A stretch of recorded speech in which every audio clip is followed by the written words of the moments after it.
Good evening and welcome to the Bloggers Magazine here on I-24 News, where we bring you a different perspective on social stories and trends from the Middle East. This week on Bloggers, we're focusing on Israel's Independence Day as we explore the country's multiculturalism and identity. For our discussion today, we're joined by Yoni.Shadmi, founding member of Tehran Tel Aviv website. Hello, Yoni. Hello, Dad. And by Shlomit Lir, the founder of Women's Activist Online. Hello, Shlomit. Thanks for Hi coming. there. Thank you. So let's start with a general personal question. What does Independence Day mean to you, Yoni, as someone who grew up here? Yeah, well, I actually grew up in a kibbutz, and for me, Independence Day is about going back to the kibbutz, meeting my parents, meeting my family, being with a lot of friends, and eating a lot. Before anything political, political is like third or fourth after food. I see. And that sounds right. Right for the country, for the people of this country. Shlomit? Well, I'm a very political person. The politics comes first to me. I look at the Independence Day both in a universal perspective of being a woman and saying what I want and doing what I want in this world. Mm-hmm. And in more particular way, as Israeli, I look at the journey my grandparents made to this country. I look at the situation in Israel and my responsibility to make this country a better place, an open environment for both all the participants in this public space. I'm looking forward to hear more about it, and Yoni, Shlomit wins. So, yes. Sorry. All right. I accept. Okay, Let's keep going. A year and a half ago, Adi Kaysar initiated a cultural event called Ars Poetica. The term was taken from Roman poetry, but in Israel, the word ars has another meaning. It is a derogatory slang that is used to connotate a specific cultural identity in Israel, one of the lower class Middle Easterner. The event combines poetry, belly dancing, and a dance party to celebrate Middle Eastern culture. But more importantly, the evening aims to show a different view of Israeli society. For more on Adi Kaysar and her Ars Poetica, here's our portrait of the day by Ron Friedman.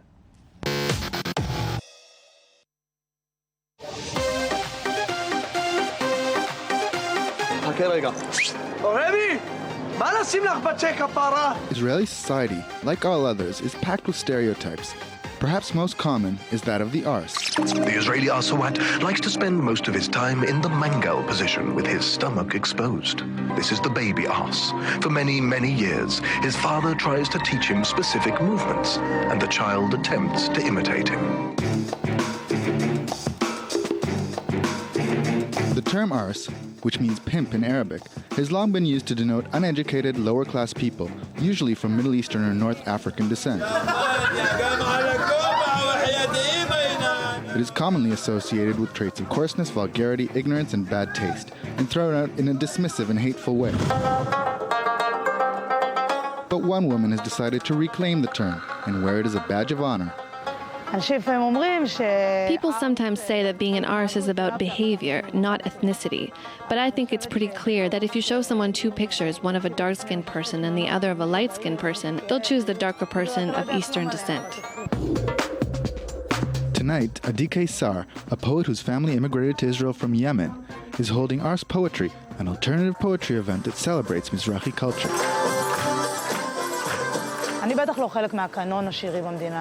I'm definitely not part of this country's literary canon, which is mostly white and male. Unlike other poetry evenings that I've taken part in, we aren't snobby people who recite high poetry. We speak to the street. I also wanted to reclaim the word ars, to take the insult to me and my family and my heritage and take pride in it, and in that way to cancel out the intended offense. For those who speak the right language with the right accent, for those who are born of the right sex, the right religion, the right nationality, the right passport, one day when they come knocking on the door, they won't ask for a cup of sugar. They will tear the door off its hinges and bring the house crashing down.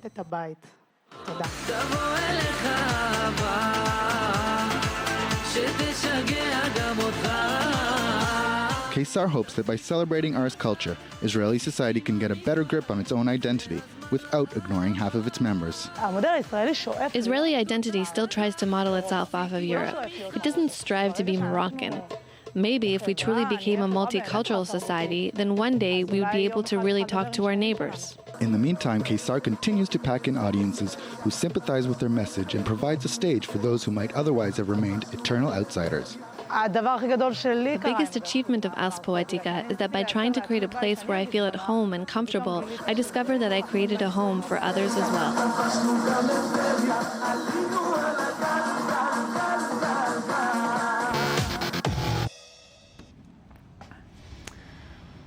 All right, so Independence Day, I think it's really a good time to talk about this, the different cultures that make up Israel, because Israel is this unique mix of people that came out from very different places. And the most important question, I'll start with you, Shlomit, do you think that Israel is discriminatory against Mizrahi Jews? Unfortunately, yes. Still? Always. Always and forever?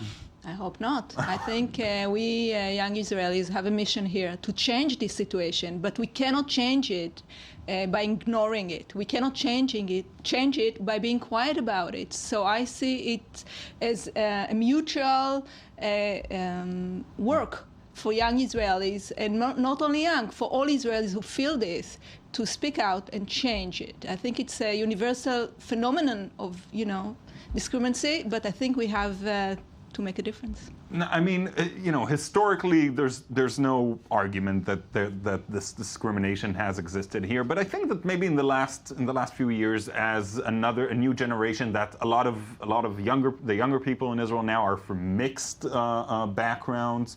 We're definitely heading in the right direction. Some would say we're there. Yoni? Well, I have a friend whose last name is Bardugo. It's a Moroccan family name. And he was sending out resumes to different jobs. And he didn't get any callback. And then his girlfriend told him, look, from now on, you're not Bardugo, you're Bar, which is much more neutral, much more Ashkenazi name. And he got a callback. He's got a great job now. So I think life experience and the data also show that it still exists, the racism. Right. Now, it's surprising in a way, because we're in the Middle East. I mean, in a way, one would think that Mizrahi Jews would have the upper hand here. We used to. We used to. At the beginning of, before the Independence Day, before, there were more Mizrahis here, and it used to be, very different. But I think what happened is that Jews in Eastern Europe and in Europe really observed a lot of hatred, a lot of false superiority feeling of Europeans. Right. And when they came here, they reacted this. And, even if you look at Benjamin Zev Herzl, what he wrote, he was trying at the beginning to be Christian. He was really absorbing an amazing amount of hate. And this hate never dissolved. I think it is a universal mission of people around the world to change this and create the world as a place where people from all kinds of ethnicity are accepted. It definitely has an influence on our relationship with the countries around us as well. Oh yeah, and the Arab minority in Israel as well. Like Shlomit said, there are a lot of repressed feelings here. There's a lot of fear and hatred. I'm not sure that we'll reach that liberal vision, that maybe I would say American liberal vision of all the minorities living together in some sort of harmony. I think Israel will probably have to find our own solutions here. But I agree that the fear and the hatred that is directed towards Mizrahi Jews has a lot to do with the fear and hatred that is common in Israel towards Arabs. Yeah. I really don't aim to a liberal public sphere. I think the public sphere should be a sphere where everyone has a say, where everyone is participating, and that it's equal. And we don't feel this equality in Israel yet. Right. Okay. Israel is the only country in the world that celebrates its Memorial Day and Independence Day back to back. The two-day holiday is significant in what it tells us about Israel's national narrative. Before we discuss this point some more, let's take a look at today's post.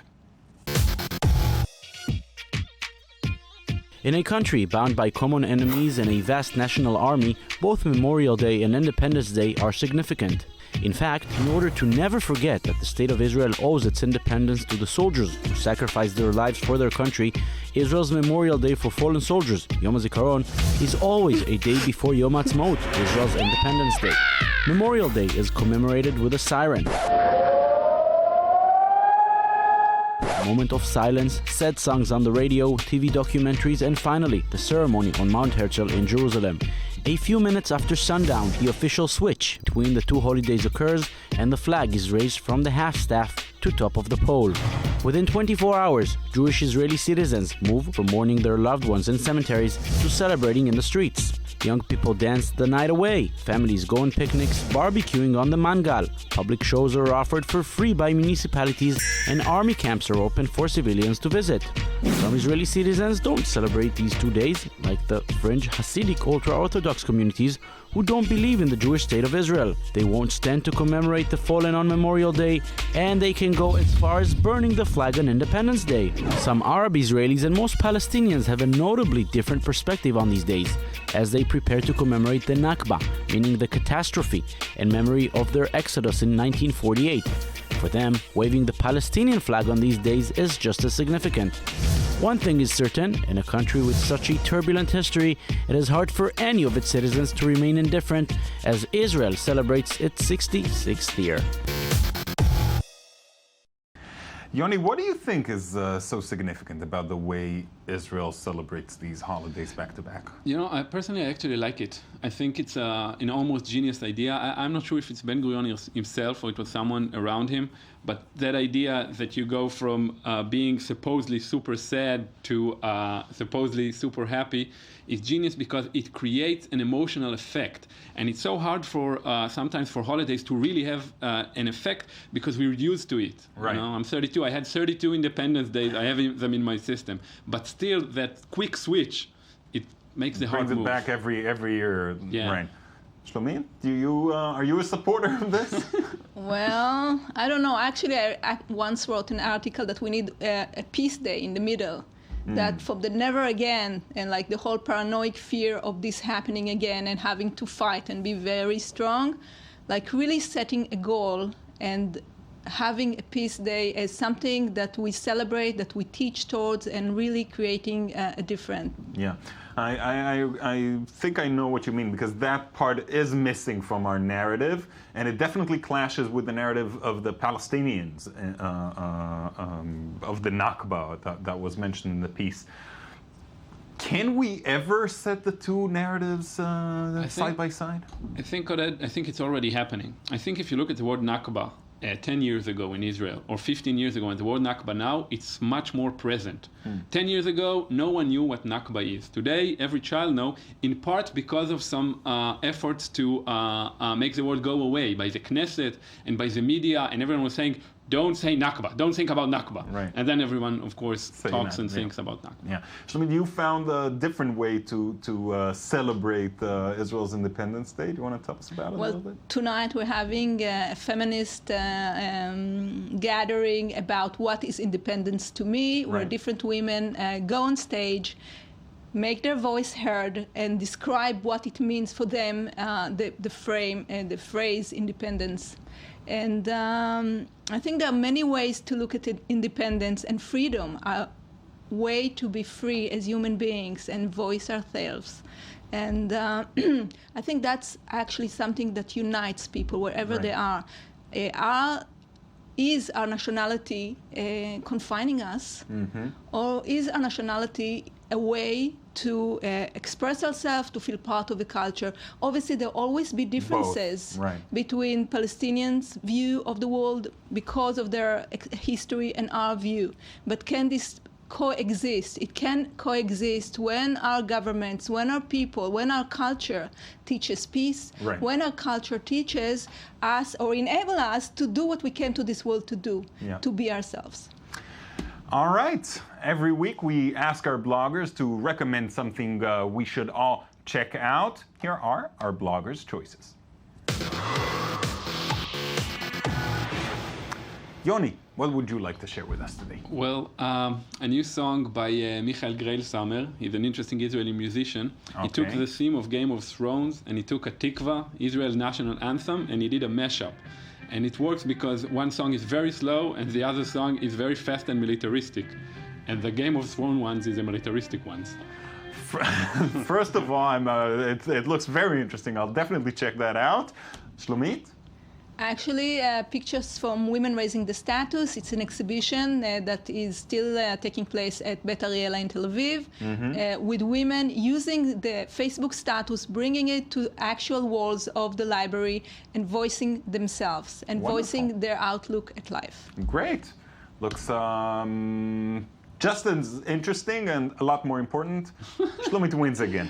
Thank you for joining us for our show. We'll be back here next week with whole new bloggers for you. Join us again. And thank you guys.